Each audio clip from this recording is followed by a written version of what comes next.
Muy bienvenidos a nuestra reunión virtual de oración.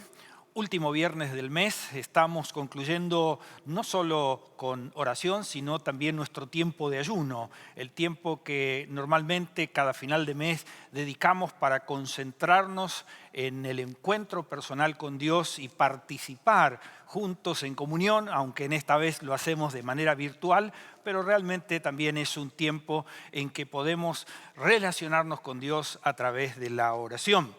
Así que en esta tarde quiero compartir con ustedes el mensaje de la palabra del Señor para cerrar esta jornada de manera especial. Y por supuesto tendríamos que hablar de la oración porque es lo principal en este tiempo. He titulado en esta tarde esta reflexión La oración privada.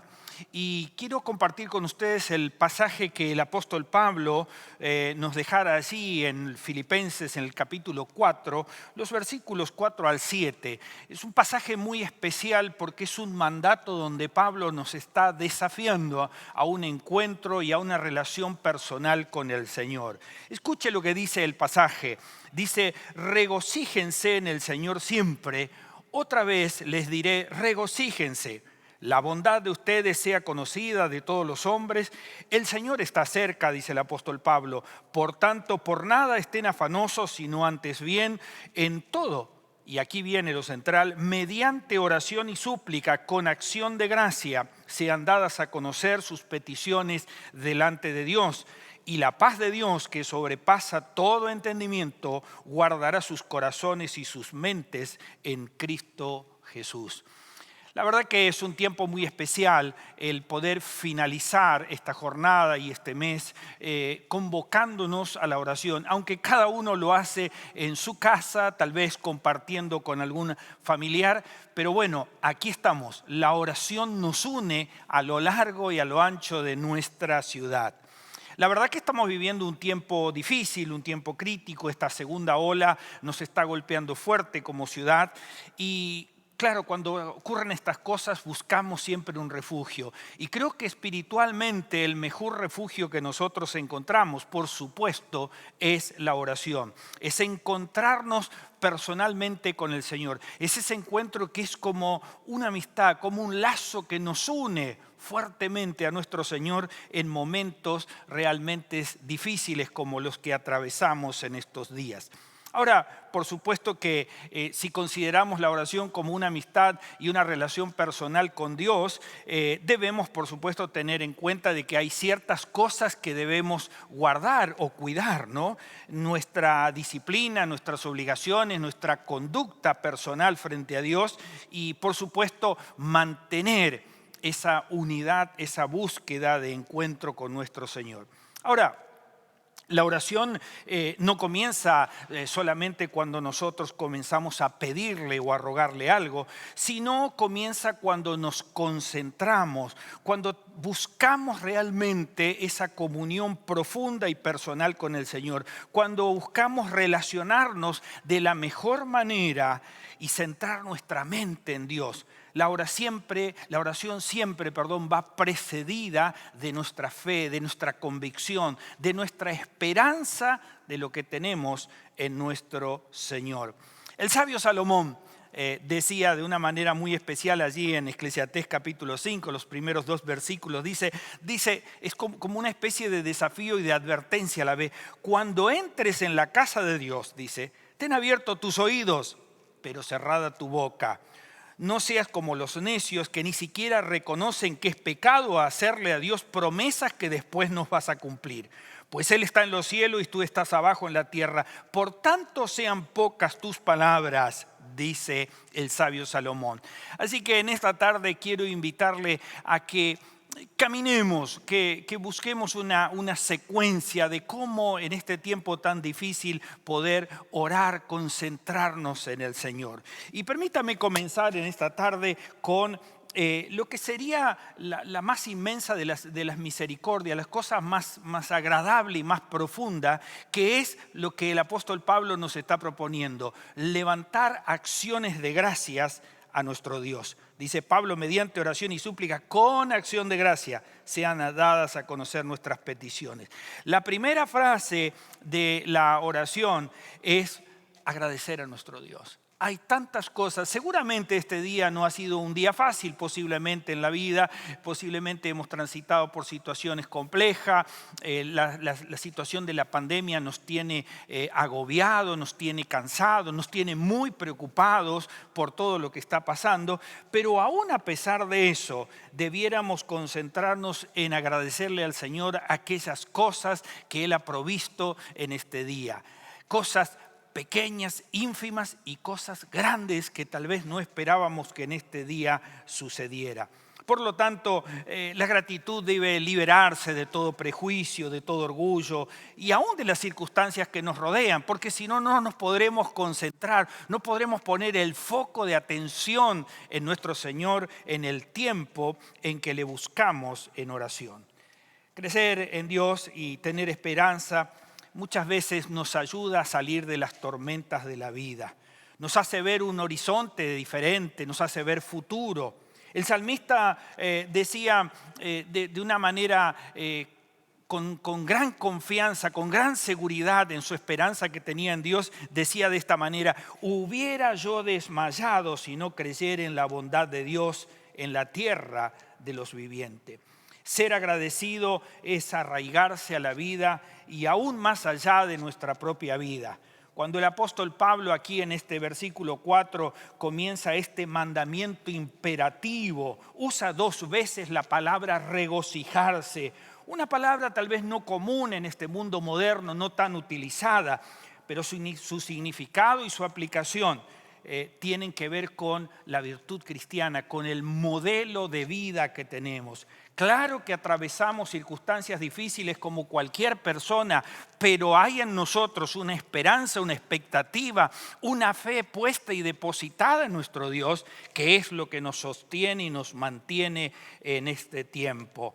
En este caso, el significado sería mantener las expectativas del gozo a pesar de... ¿no? A pesar de las circunstancias, a pesar de lo que esté ocurriendo. Si no, el salmista no hubiera dicho: hubiera yo desmayado si no creyere en esa bondad que Dios tiene para nosotros. Tal vez nuestra oración en esta tarde podría ser la siguiente: Señor, sella esta gratitud en mi rostro, en mis palabras, en mis preocupaciones, que sea yo una persona agradecida a pesar de la circunstancia y que se vea reflejada no solo en mis pensamientos, sino también en mis actos, en mi confianza, en la muestra de fe que debo tener. La segunda cosa que quisiera mencionarle en esta tarde es ponerle nombre a los hechos. Y aquí quiero hablarle de la confesión. Enseguida la oración puede llevarnos a la confesión.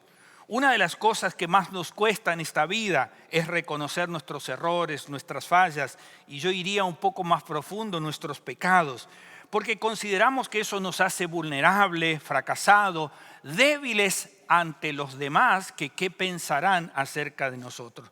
Pero la verdadera oración no tiene nada que ver con autodestruirnos. La oración verdadera es sincera, es honesta, sin esconder absolutamente nada, aún sin engañarnos a nosotros mismos en aquellas cosas que hemos cometido.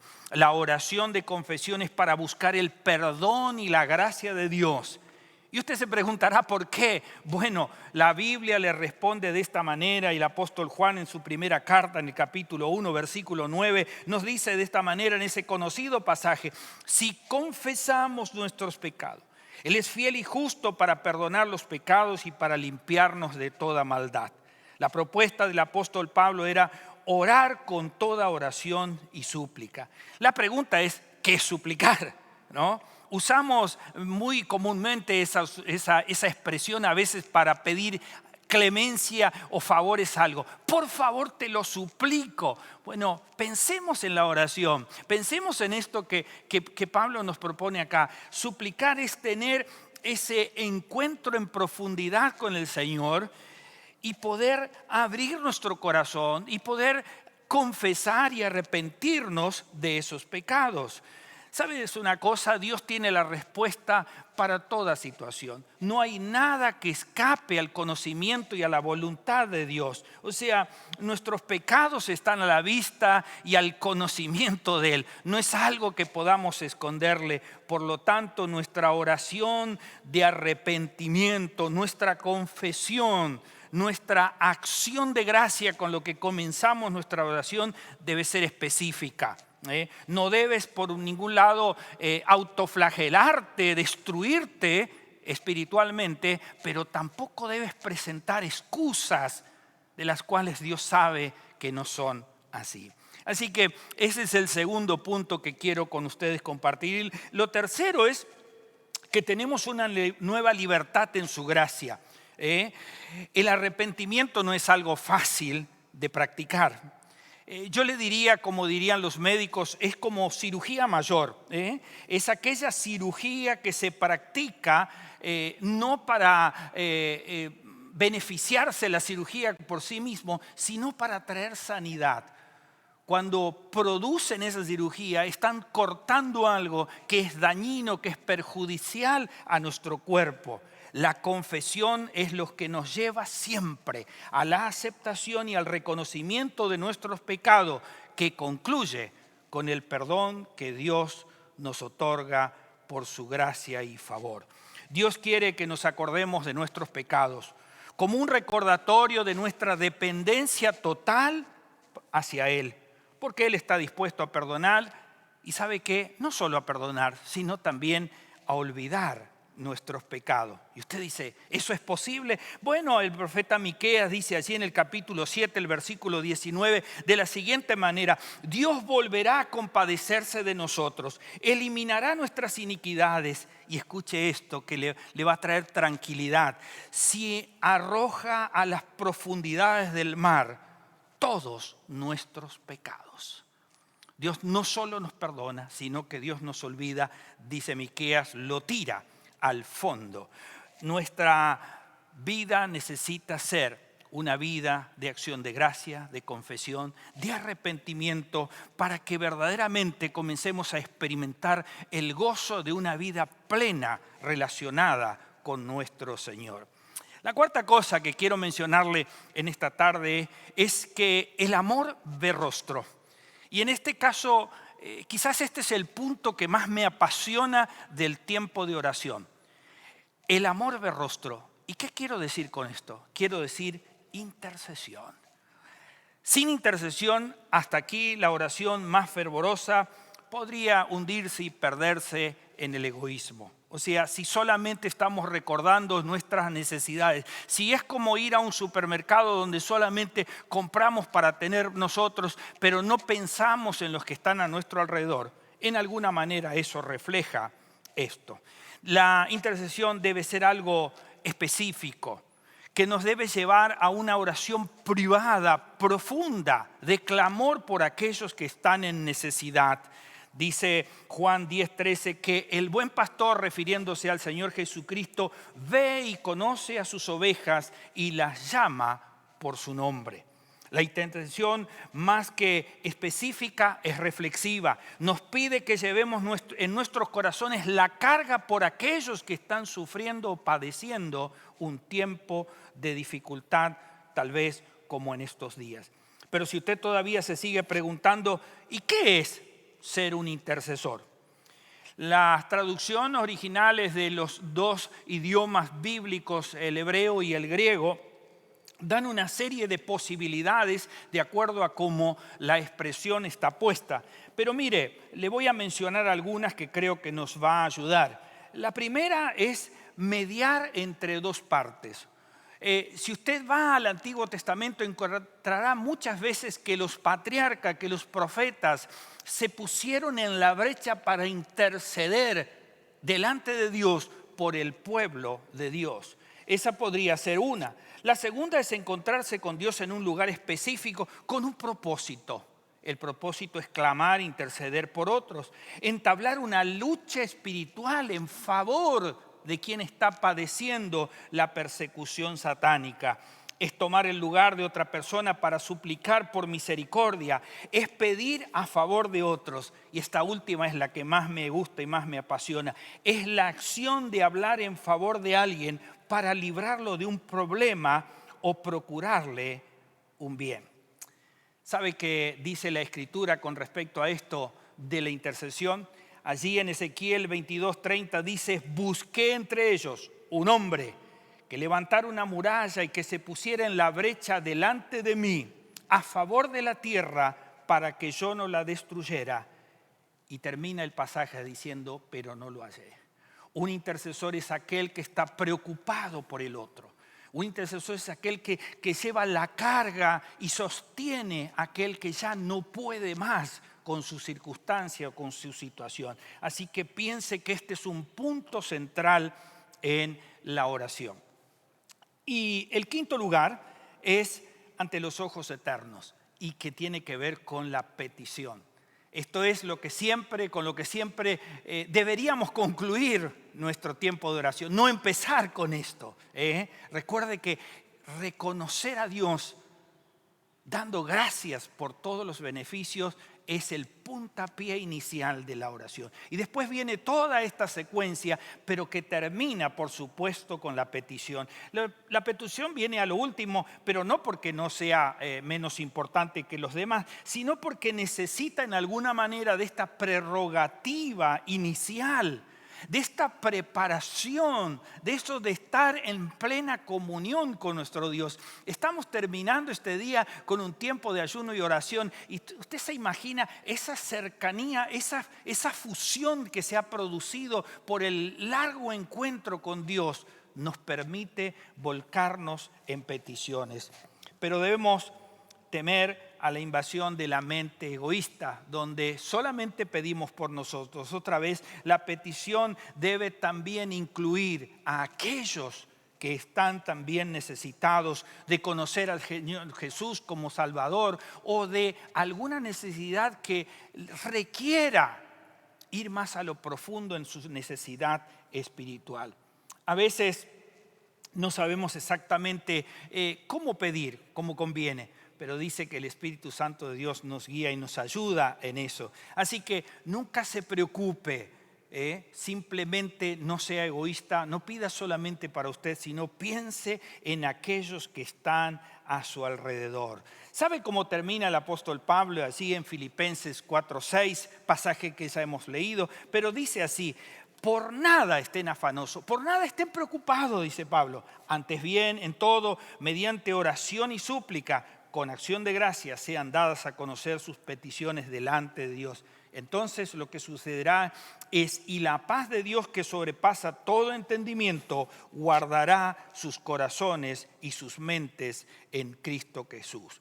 Sin embargo, debemos reconocer que muchas veces nuestra vista es corta o es borrosa respecto a lo que pedimos, ya sea que haya mezquindad o simplemente no estemos viendo el potencial de lo que Dios puede hacer, y entonces nos confundimos y perdemos el sentido o el propósito para lo cual nos hemos concentrado a pedirle al Señor. Por lo tanto, toda oración de petición debe concluir con esta frase que Mateo 26:42 la refleja claramente: Señor, hágase tu voluntad y no la nuestra. O sea, necesitamos concentrarnos en aquello en que Dios puede hacer conforme a su voluntad, aquello que es mejor, aquello que puede ser que lo necesitemos o no, pero Dios lo sabe y lo hará a su manera.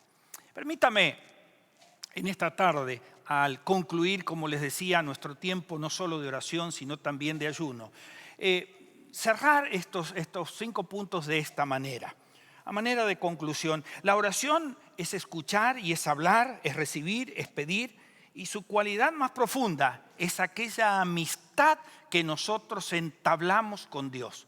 Podemos recordar, los hombres del Antiguo Testamento eran considerados amigos de Dios porque tenían esa relación profunda, esa entrega total con Dios. La mejor manera de concluir una oración sigue siendo: aquello que lo hacemos cada vez, hacerlo en el nombre de Cristo Jesús, porque es el nombre de nuestro Señor en el cual reside todo entendimiento de Dios y es el mejor correctivo para nuestras oraciones a veces no correctas o no concretas delante de Dios. Así que así sea nuestra resolución de vivir fielmente en la dirección, buscando en nuestras oraciones lo que es mejor para los que nos rodean y por supuesto como añadidura vendrá también aquello que Dios quiere hacer con nosotros y por nosotros. Quiero concluir deseando que el día de hoy sea un día especial al concluir este tiempo de oración. Que el Señor se haya manifestado en su vida y en la vida de su familia y de quienes los rodean y por quienes usted ha estado intercediendo a lo largo de este día. Que realmente Dios dé conforme a su voluntad, como hemos mencionado en este pasaje. Le invito, por lo tanto, para que el próximo domingo ya podamos continuar con la misma línea de este tema. Así que el domingo así, a las 11 de la mañana, estaremos nuevamente en vivo, virtual, porque es lo que nos permite las autoridades en este tiempo. Pero ya le voy adelantando el título para que usted vaya meditando en eso. El título para el domingo que viene será ¿La oración cambia a Dios? Es una pregunta, Así que le dejo allí como tarea para el hogar para que usted pueda pensar si verdaderamente, escrituralmente, bíblicamente, podemos cambiar el pensamiento de Dios. Oro para que Dios bendiga su vida en esta hora. Que el Señor llene de toda gracia, de todo amor, de toda bendición y misericordia. Y aquello que usted haya pedido en este día, Dios se lo conceda para gloria y honra de su nombre. Dios le bendiga. Nos vemos el próximo domingo.